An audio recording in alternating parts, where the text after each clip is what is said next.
Hello, Diana. Again, nice to see you. Today we will speak or we will talk about the Natarajasana. It's a pose that I don't do very often, even though I think I should because I'm sitting a lot. This pose is both balancing, so definitely strengthening the standing leg, and also stretching, mainly the other half of the torso and leg, the front leg. We can use a belt for it. And first of all, because I think for this pose it's very key to have some kind of awareness in the hip flexors. So we will stretch them out nicely and gently first. And you can also bring some attention to your triceps and latissimus dorsi when you are doing that overhead bind with your strap. So let's start first with the blocks on the floor. They can be on whatever level you decide. I like the height, the height of the block. And let's step with the left foot to the front, and we are basically in the classic low lunge. If your knees can go in front of the ankle, that's fine. And if it wants to stay above the ankle, that's also fine. Try now to glue your left foot to the floor and glue your belly to the left leg. What we will do now is that we will move our hips back to your right foot and then back to the front. You can do it very slowly and focus on each millimeter. Or you can connect it to the breath that you are exhaling when you are coming back. You can enjoy that forward fold. And then with the inhale, you can open up the chest and you can push the floor, push the blocks away with your hands. But the key here is to have your left foot glued to the floor and your belly glued to the left side. You will probably now already feel some nice stretch over your right front upper leg. And this is exactly what we want.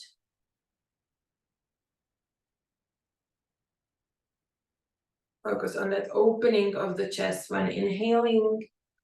And then when you are exhaling, you are dropping your head. You are dropping your worries and fears to the floor. And a few more rounds to go on this side.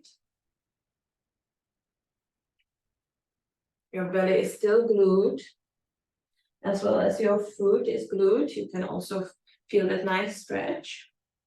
Perfect. When your hips are back, you will just exchange your legs. So now right foot, right leg is in front, and left leg is behind you. Use the blocks the same way. So you can use them to push them away from. Knee can be again above the ankle or a bit farther towards the toes. Your choice. You can already feel here a nice stretch over your left upper leg. Glue your foot to the floor and glue your belly to the right quadriceps. And bring your hips back. Again, inhaling, opening the chest, maybe pushing the floor away. Or the blocks. Whatever you are using as a prop. Try to connect the movement with the breath. and enjoy every centimeter of the movement. Now we are stretching 3 out of the quadriceps. And the first one, rectus femoris, is stretching when we are going to the hip extension, which basically we are. Yeah, so we are basically stretching all four. That's good. That's good news. All four quadriceps. Perfect. Last round.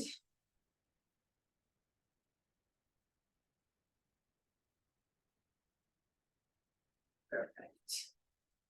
When your hips are back, you can place your right leg and you can sit down on your heels. Perfect. Let's do 1 minute of puppy pose. So you basically go to your child pose, and then you move your elbows to the front, and you can place your arms in namaste or hands in namaste, and put your hands above your or behind your head.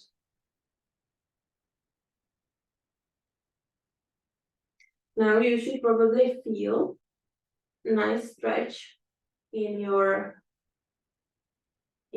triceps on both sides. Find that nice traction in your spine, hips area. I like this pose very much, especially after the whole day sitting.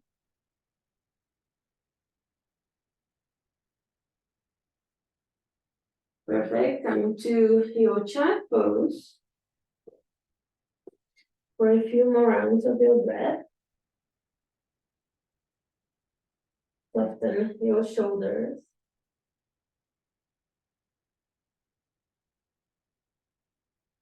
Run through your feet, legs, core, and slowly get up. We will stay in Virasana for a bit to balance out the pressures. And then slowly come up to try the densest pose. We will today try the densest pose in 3 variations. First one is the basic form. I do it almost every day, is the easiest for me. We will keep the feet hip-width apart in Tadasana position. So grounding through the feet. Then softening the knees and lengthening the sacrum. It's gonna be key here. Lengthening the sacrum and drawing the pubic bone up. Shining through the chest, through the heart, lifting through the head. What we want now is to bring the weight over to the left foot and no sagging into hip, but really hug it in.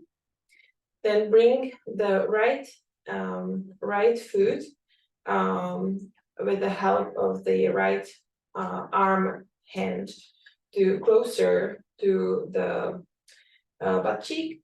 But what we really want here is the stretch. So what is key here, that the knee is not in front, but they are level. They are really level. And it doesn't matter whether you bring your ankle really very close to your hips, or you keep it in the half distance. What is key here, that the knees are level. So you can either stay here and really focus on that lengthening in the sacrum, opening the chest.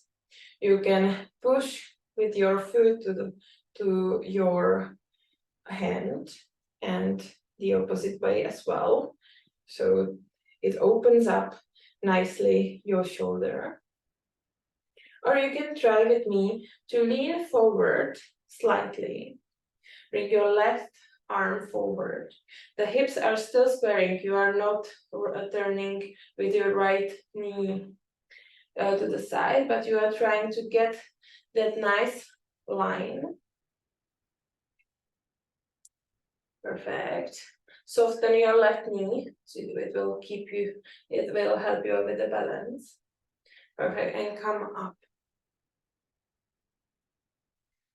You can also try, you can relax now.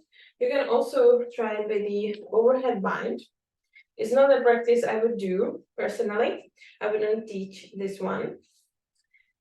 I'm not very familiar with it, by the way. And you put the loop over your right foot. And the rest, especially the end of the strap, you wrap around your right hand. Again, you find that Tadasana alignment focus nicely on that. It shouldn't be that short, by the way. I always make it short, but it should be longer. It should be longer. You also transfer the weight over to your left foot, left leg. You hug your left hip in, and then you go up with your arm, up with your leg, and you find that nice stretch over in your tricep. You also should feel stable in your core, and you should soften the neck. Perfect, you can come up if you want. We will do one more version, and it is the version that you like the most. If you like the belt, use the belt. You will basically bring it then up and use the belt to increase the stretch. Or you can use the basic variation. I like the basics, so I will do the basic variation of this dancer's pose, that I will just focus on bringing that pelvis like closer to the posterior tilt, which is very important for the back bends. I will open up the right shoulders because I will press against my right foot with my right hand. Perfect. Choose the pose and stay with it for a few more rounds of your breath. Hug your left hip in. Find your drishti for a few more rounds of your breath. Perfect. Come down in whatever position you are. You can sway with your arms, hips from side to side. Really release any tension that got created through this short sequence. Thank you for following me. Thanks. And